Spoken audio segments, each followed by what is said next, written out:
Hi hello നമസ്കാരം. നോട്ടീസിൻ പപ്പാറു ഫാമിലിയിലേക്ക് എല്ലാവർക്കും സ്വാഗതം. അപ്പം നമ്മൾ ഇന്ന് കാണിക്കുന്ന വീഡിയോ എന്ന് പറയുന്നത് ഞങ്ങളുടെ വീട്ടിലെത്തിയ പുതിയ അതിഥികളാണ്. ഞങ്ങളുടെ വീട്ടിലിങ്ങനെ സ്ഥിരം അതിഥികൾ എത്താറുണ്ട്. കാരണം എന്ന് വെച്ചാൽ പണി തീരാതെ കിടക്കുന്ന വീടായതുകൊണ്ട് കയറാൻ സൗകര്യമുണ്ട്, പിന്നെ ഞങ്ങൾ ഉപദ്രവിക്കാറുമില്ല. അതുകൊണ്ട് തന്നെ എല്ലാവരും അവിടെയാണ് ചേക്ക. അപ്പോൾ അങ്ങനെ വരുമ്പോഴത്തേക്കും നേരത്തെയും ഇവളിവിടെ പ്രസവിച്ചിട്ടുണ്ടായിരുന്നു.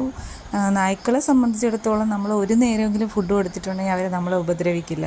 നമ്മൾ അവളുടെ അടുത്തിരുന്നാണ് അവളുടെ കുട്ടികളുടെയൊക്കെ എടുക്കാനൊക്കെ ശ്രമിച്ചത്. പക്ഷേ സാധാരണ പ്രസവിച്ച് കിടക്കുന്ന പട്ടികളാണെങ്കിൽ ഞങ്ങളെ അടുക്കാൻ പോലും സമ്മതിക്കാറില്ല. പക്ഷേ ഇവളായാലും ഇവളുടെ മകളൊരു കറമ്പിയുണ്ട്. അവളായാലും ഞങ്ങൾ തൊട്ടാലോ എടുത്താലോ മാറിക്കിടക്കത്തേ ഉള്ളൂ.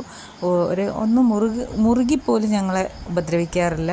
അപ്പോൾ അത് ഞങ്ങൾ ഉപദ്രവിക്കാൻ വന്നതല്ല, കാണാനുള്ളൊരു ക്യൂരിയോസിറ്റി കൊണ്ട് വന്നതാണ്. അപ്പോൾ രാവിലെ ഞാൻ തുണി എടുക്കാനായിട്ട് വന്നപ്പോൾ ഒരു മുറുമുറു ശബ്ദം കേട്ടു. അപ്പോൾ എന്താണെന്ന് നോക്കാൻ വന്നപ്പോഴാണ് ഈ അത്ഭുതം ഞാൻ കാണുന്നത്. ഇവരേക്ക് ഇനി എന്ത് ചെയ്യുമെന്ന് സത്യം പറഞ്ഞാൽ എനിക്ക് ഒരു ഐഡിയയും ഇല്ല.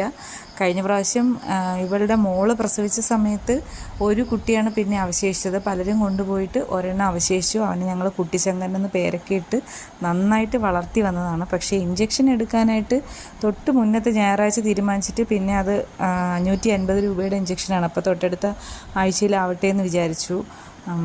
അപ്പോൾ അവന് വയറിളക്കവും ഛർദിലും, ഇപ്പോഴത്തെ പുതിയൊരു വൈറസ് രോഗമാണ്, പേര് ഞാൻ ശരിക്കും ഓർക്കുന്നില്ല, അത് വന്നു മരിച്ചുപോയി. ശരിക്കും പേവിഷബാധയുടെ അതേ സിംറ്റംസ് ആയിരുന്നു. എന്നാലും ലാസ്റ്റ് ഞങ്ങൾ അഴിച്ചു വിട്ടപ്പോൾ അവൻ പുറത്ത് പോയിട്ട് തിരിച്ചു വരാതെ ഞങ്ങൾ അന്വേഷിച്ച് കണ്ടുപിടിച്ചു. ഇവിടെ വന്ന് വെള്ളം എല്ലാം കൊടുത്ത് അവൻ്റെ സിംറ്റംസ് ഫുള്ള് പേപ്പട്ടി കാണിക്കുന്ന അതേപോലെയായിരുന്നു. അപ്പോൾ 1:30 മണിയോടുകൂടി അവൻ മരിച്ചുപോയി. ഞങ്ങൾക്കെല്ലാം ഭയങ്കര സങ്കടമായിരുന്നു. പാറിൻ്റെ എക്സാമിൻ്റെ ടൈമും കൂടെ ആയതുകൊണ്ട് അവൾക്ക് ഒരുപാട് വിഷമമായിപ്പോയി. പിന്നെ ഞങ്ങൾ അവനെ പോസ്റ്റ്മോർട്ടം ഒക്കെ ചെയ്തപ്പോൾ പേവിഷബാധയല്ല രോഗബാധയാണെന്ന് മനസ്സിലാക്കി.